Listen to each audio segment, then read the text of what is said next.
Good morning students, how are you all. कैसे हैं बेटा आप सभी? Are you fine? आज हम लेटर राइटिंग में ही अपना एक नया टॉपिक करते हैं, job application. It's a very important part of the letter writing and in your 10+2 class, 10+1 class, it is the most important. Letter to editor and job application both are the important parts of letter writing.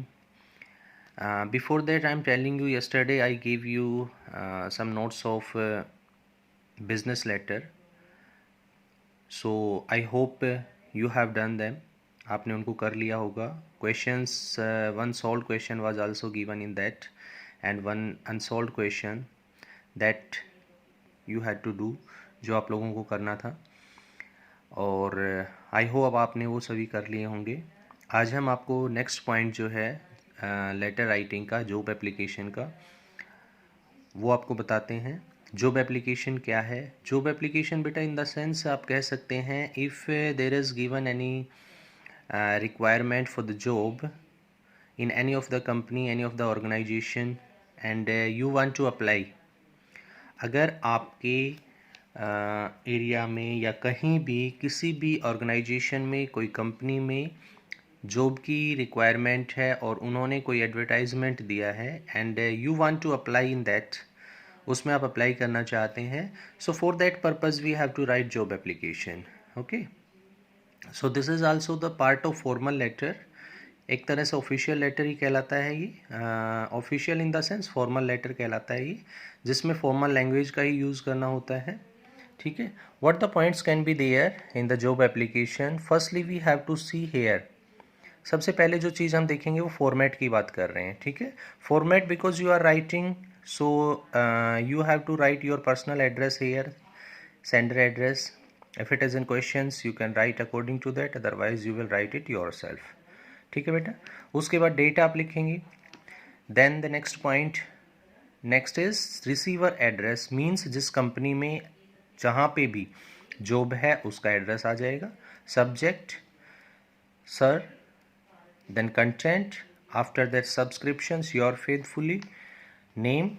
उसके बाद बेटा इसमें जो आगे की चीज़ हम करेंगे वो ENCL जो मैंने लिखा है, इसको एनक्लोजर बोलते हैं. एनक्लोजर इन द सेंस कि हम इस लेटर के साथ, इस एप्लीकेशन के साथ कुछ चीज़ जोड़ रहे हैं, और वो जोड़ने वाली चीज़ क्या है? बायोडाटा है. तो हम यहाँ पे अपना नीचे बायोडाटा, पहले इस यहाँ पे जैसे ही नाम लिखा आपने, इसके नीचे ENCL डॉट. ठीक है. यहाँ पे हमने एक एब्रीवेटेड फॉर्म यूज़ की है. ठीक है.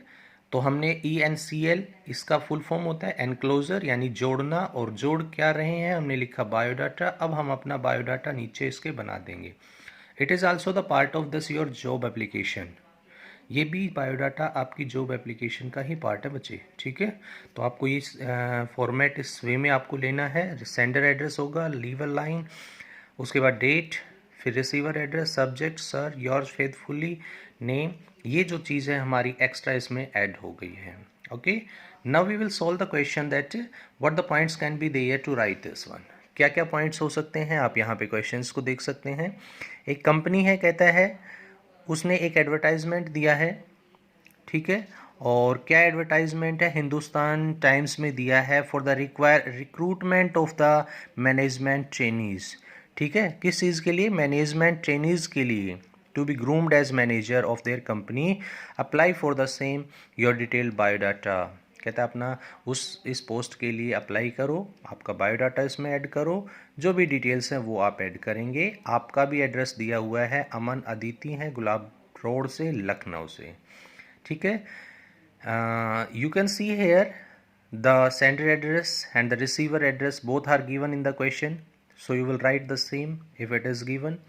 So here what you have to do, firstly sender address is there, then date, receiver address. अब रिसीवर एड्रेस में देखिए सबसे पहले हमने लिखा उसकी डेजिग्नेशन, यानी किसको लिख रहे हैं? मैनेजर को लिख रहे हैं. फिर उस कंपनी का नाम, फिर प्लेस का नाम. Is it clear? यस. तो 3 लाइन्स में हमने रिसीवर एड्रेस लिखा. कोई भी इस तरह का प्रोफेशनल जो एड्रेस लिखते हैं उसमें यही होगा, पहले डेजिग्नेशन, फिर कंपनी का नाम और फिर प्लेस का नाम. ओके बेटा. उसके बाद सब्जेक्ट हमने लिखा, सब्जेक्ट में क्या लिखा, रिक्रूटमेंट ऑफ मैनेजमेंट ट्रेनीज, जो आपने रिक्रूटमेंट दी थी मैनेजमेंट ट्रेनिंग के उसी के रिगार्डिंग हम लिख रहे हैं। सैल्यूटेशन आ गया आपका। उसके बाद हमने सबसे पहली जो चीज़ लिखी है उसमें क्या बताया कि reference to your advertisement in the Hindustan Times, कहता है जो हिंदुस्तान टाइम्स में आपने एडवर्टाइजमेंट दिया था ना इस डेट को, उसके अगेंस्ट मैं लिख रहा हूँ कि आपने किसका दिया था, मैनेजमेंट ट्रेनीज के रूप में के लिए, रिक्रूटमेंट के लिए आपने दिया था। और फिर आगे कहता है for your company I would like to be considered for the said post, जो आपने पोस्ट बताई यानी मैनेजमेंट ट्रेनिंग की जो पोस्ट बताई है मैं उसको लिए कंसिडर कर रहा हूँ अपने आप को, ठीक है।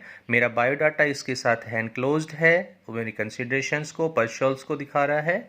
If I am found suitable, अगर मैं आपको सुटेबल लगता हूँ, I can appear for the interview at any time suitable to you, कहता है अगर ऐसा लगे मेरे उस बायोडाटा से या मेरे उससे आपको लगे कि मैं सूटेबल हूँ तो मैं किसी भी टाइम इंटरव्यू के लिए आ सकता हूँ, जो आपको सूटेबल हो आप मुझे बता सकते हैं। अगर मेरा सिलेक्शन हो जाता है तो मैं डेफिनेटली अपना डेडिकेशन, कॉपरेशन और devotions in the discharge of my duty, जो भी मुझे ड्यूटीज़ मिलेंगी उनके लिए मेरा कॉपरेशन, डेडिकेशन और डिविशन फुली रहेगा। थैंक्स दे दिया उसने, सब्सक्रिप्शन लिखी, योर्स फेथफुली। हमने यहाँ पे उसमें 2 नाम दिए हुए थे, एक नाम को लिख दिया, आप कोई भी नाम लिख सकते हैं, नॉट एट ऑल, ओके बेटा। उसके बाद हमने यहाँ पे लिखा जो मैंने अभी बताया था एनक्लोजर, ठीक है, मार्क्स लगाया, पंक्चुएशन मार्क। उसके बाद हमने लिखा क्या, बायोडाटा, यानी बायोडाटा जी हमने एनक्लोज किया है, वो क्या करेगा, इसको पढ़ेगा, फिर आपके बायोडाटा को देखेगा, अगर वो उसके अकॉर्डिंग है तो वो आपको कॉल करेगा। Is it clear? यस। तो बायोडाटा क्या होगा इसमें, इस तरह से हम क्या करेंगे, इसके नीचे अपना पूरा बायोडाटा बनाएंगे बेटा। इसमें अपनी अपनी चीज़ें और भी अपने इसके अलावा ऐड कर सकते हैं, लेकिन the most important things that you have to mention here, जो चीज़ें इंपॉर्टेंट है वो मैंने सारे इसमें मेंशन की हैं। इनके अलावा आप कोई और भी बता सकते हैं, आप अपनी हॉबी बताना चाहें वो बता सकते हैं, आप कोई अपना इंटरेस्ट बताना चाहें वो बता सकते हैं, ठीक है ना, और चीज़ ऐड कर सकते हैं, कोई मैटर नहीं है। But name, father name, address, date of birth, education, qualification, experience, and one thing that is the most important here, you will not leave this one, references. किसी 2 लोगों का, किन्हीं भी 2 लोगों का आपको रेफरेंस देना है। यहाँ पे जैसे मैंने कोई भी रेफरेंस हो सकता है, एक मैंने प्रोफेसर दे दिया भाई आईटी कॉलेज का, एक डॉक्टर दे दिया इस हॉस्पिटल का है, तो मतलब आप वो कंपनी अगर उनसे किसी बात पे डिस्कस करना चाहे, किसी से कुछ पूछना चाहे, तो these persons are also known to me, so they if they want to discuss then they can discuss to them, वो उनसे डिस्कस कर सकते हैं, उनसे मेरे बारे में रिपोर्ट ले भी सकते हैं। ओके बेटा, सो this will be the complete point of your job application, everything is done in this job application. I hope you have understood till here, आपको समझ आया होगा। और इसी के साथ हमारा जो लेटर राइटिंग का टॉपिक है वो मोस्टली कंप्लीट हो गया है। फॉर्मल लेटर जो था हमारा कंप्लीट हो गया है, इस पार्ट में हम फॉर्मल लेटर को ही करेंगे। मैंने आपके लिए यहाँ पे 2 क्वेश्चंस दिए हैं, एक बार मैं आपको थोड़ा सा बता देता हूँ। ये आपकी जॉब एप्लीकेशन के लिए है, एक कहता है एक एप्लीकेशन अकाउंटेंट के लिए इस कंपनी में, ठीक है। और इसमें आपने ऐड देखी थी, बायोडाटा आपको एनक्लोज करना है। Is it clear? Better, this is also the question of job application for the post of accountant. Company नाम दिया हुआ है, आप जो भी उसमें चीज़ें हैं वो आप ऐड करेंगे, सेंडर एड्रेस वगैरह टोटल सब। उसके बाद जो एनक्लोजर है बायोडाटा वो भी आप अच्छे से बनाएंगे। So this will be the question, I will give the snapshot to you of this questions.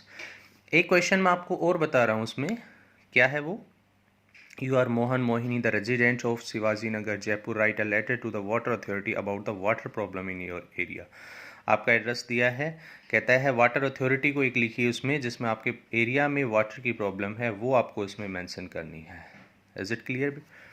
So I hope you will do both the questions, and the question that we have done in all the classes related to the letter writing, you will also complete it in your fair notebook. These questions you will also do in your fair notebook. और letter writing का question जो है आपका यहाँ तक complete हुआ होगा। जो भी कोई डाउट है आप मुझे पर्सनली कॉल करके या अपने मैसेज करके भी बता सकते हैं। ओके बेटा, and in the next class we will discuss on the next point. तब तक के लिए thank you so much, have a good day everyone.